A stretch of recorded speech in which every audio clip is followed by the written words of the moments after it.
Hi అండి. Carrot barfi అండి, చాలా బాగుంటుంది. క్యారెట్ పైన తోలంతా తీసేసి ముక్కలు తరిగి మిక్సీ గిన్నెలేసి కచ్చపచ్చగా మిక్సీ పట్టుకోవాలి. మరి మెత్తగా కాకుండా తురుముకుంటే ఎలా ఉంటుందో అలా మిక్సీ పట్టుకోవాలి. ఈ మిక్సీ పట్టుకున్నంతా కూడా కుక్కర్లో వేసుకోవాలి. ఒక గుప్పెడన్ని ఎండు కొబ్బరి కానీ పచ్చి కొబ్బరి కానీ వేసుకొని మెత్తగా మిక్సీ పట్టుకొని అది కూడా కుక్కర్లో వేసేసుకొని టేస్ట్ కోసం ఒక చిటికెడంతా సాల్ట్ వేసుకుంటున్నాను. సాల్ట్ మీకు ఇష్టం లేకపోతే మానేయచ్చు. ఒక చిటికెడు సాల్ట్ వేసుకొని కొద్దిగా వాటర్, మీరు చూసారు కదా, ఒక చిన్న గ్లాసుడు హాఫ్ గ్లాస్ ఉంటుంది వాటర్ పోసి 1 కేజీ వచ్చే వరకు కుక్ చేసుకోవాలి. ఆవిరంతా కూడా వెళ్ళిన తర్వాత మూత తీసి బాగా కలిపేసుకొని మళ్ళీ స్టవ్ మీద పెట్టి మీకు ఎంత తీపి కావాలో అంత షుగర్ వేసుకోండి. చాలా చాలా బాగుంటుంది.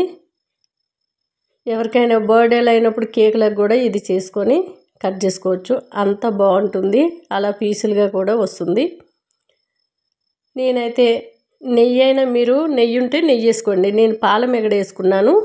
నెయ్యి ఉంటే మీరు నెయ్యి వేసుకోవచ్చు. లేదనుకుంటే కోవా ఉంటే కోవా వేసుకోవచ్చు. మనకు ఆ రెండు మిక్స్డ్లో ఉంటుంది. పాల మీగడ వేసుకుంటే కోవా టేస్ట్ వస్తుంది. నెయ్యి కూడా మనం వేసుకోవాల్సిన అవసరం లేదు. ఆ పాల మీగడలోనే నెయ్యి ఉంటుంది. లాస్ట్లో కొద్దిగా యాలకుల పొడి వేసుకొని బాగా కలిపేసుకొని అడుగంటకుండా దగ్గరుండి కలుపుతూ ఉండాలండి. మనకి ఇది కలిపేటప్పుడు గరిటె టైట్గా తిరుగుద్ది. ఎందుకంటే మనం షుగర్ వేసుకున్నది పాకంలాగా ఉంటుంది. మీరు లడ్డూలైనా చుట్టుకోవచ్చు. నేనైతే ఇలా కేక్ లాగా బర్ఫీలాగా చేసి చక్కగా పీసుల్లా కట్ చేసుకొని తింటామని ఇలా చేశాను. ఫ్రిడ్జ్లో పెట్టుకోవాలి ఒక 2 గంటల పాటు. చల్లగా అయిన తర్వాత మనకి చక్కగా పీసులుగా వచ్చేస్తుంది. టేస్ట్ అయితే ఒకసారి చూస్తాను. చాలా చాలా బాగుంటుందండి. నేను చాలాసార్లు చేశాను. టేస్ట్ అదిరిపోయింది. ఎవరికైనా స్వీట్ చాలా ఎక్కువగా తినాలి ఇష్టంగా ఉండేవాళ్ళు ట్రై చేయొచ్చు. ఇప్పుడైతే 2 గంటల తర్వాత చాక్తో చుట్టూ కూడా మనం కొంచెం ఇలా గీకేసి ఇలా ప్లేట్లో పోస్తే చూసారు కదా, చక్కగా వచ్చేసింది. మనకి నెయ్యి సువాసన, అట్లానే మనకి కోవా వాసన కూడా వస్తూ ఉంటుందండి. మనం ఎక్కువగా పాల మీగడ వేసుకున్నాం కాబట్టి మీరు పాల మీగడ లేనప్పుడు పాలు నెయ్యి వేసుకుంటే సరిపోతుంది. మీకు కావాలంటే కాజు బాదం కూడా వేసుకోండి. నేను ఏది వేసుకోలేదు. షుగర్ బదులు బెల్లం కూడా వేసుకోవచ్చు. చాలా చాలా బాగుంటుంది. టేస్ట్ అయితే మామూలుగా లేదండి. అంత టేస్ట్గా పిల్లలే కానీ పెద్దలే కానీ చాలా ఇష్టంగా తింటారు. ట్రై చేయండి. హాయ్ అండి. కారంగా స్పైసీగా తినాలనుకుంటే ఇలా ట్రై చేయండి. స్టవ్ మీద కళాయి పెట్టుకొని ధనియాలు, మిరియాలు, లవంగ, ఒక యాలక్కాయ, అట్లానే కొద్దిగా జీలకర్ర, ఎండు కొబ్బరి, ఎండుమిర్చి, కొద్దిగా ఎండబెట్టుకున్న టమాటా ముక్కలు లైట్గా వేయించి మిక్సీ గిన్నెలో తీసుకోవాలి. చికెన్ ఉప్పు, కారము, పసుపు, కొద్దిగా ఆయిల్ వేసి ఒక 5 గంటల పాటు ఫ్రిడ్జ్లో పెట్టుకున్న చికెన్ అండి అది. అదే కళాయిలో కొద్దిగా ఆయిల్ వేసి ఉల్లిపాయ ముక్కలు బాగా ఏగే వరకు వేపుకోవాలి. మనకి కారంగా చికెన్ ఎప్పుడైనా తినాలనిపిస్తే ఇలా ఒక్కసారి ట్రై చేశారంటే మళ్ళీ మళ్ళీ చేసుకొని తినాలనిపిస్తుంది. అంత టేస్టీగా ఉంటుంది.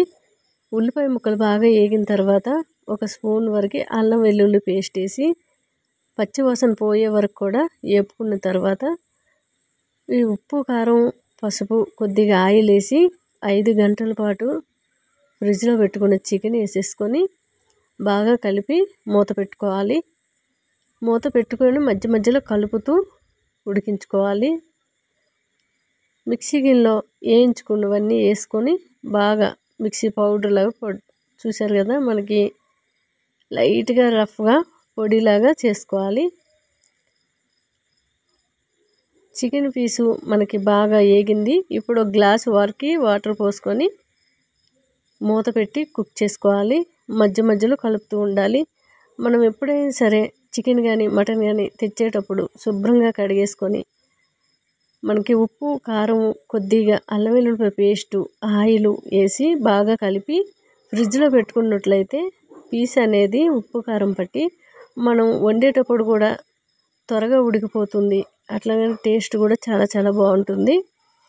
ఈ మిక్సీ పట్టుకున్నది పొడి అంతా కూడా వేసేసుకొని బాగా కలిపేసుకోవాలి. మళ్ళీ మూత పెట్టి ఆ మసాలా అంతా కూడా చికెన్కి పట్టేటట్టు మధ్య మధ్యలో కలుపుతూ ఒక 5 నిమిషాలు అయితే స్టవ్ పైన ఉంచుకుంటే సరిపోతుంది. చూసారు కదా, మనకి టేస్ట్ అయితే చాలా చాలా బాగుంటుంది.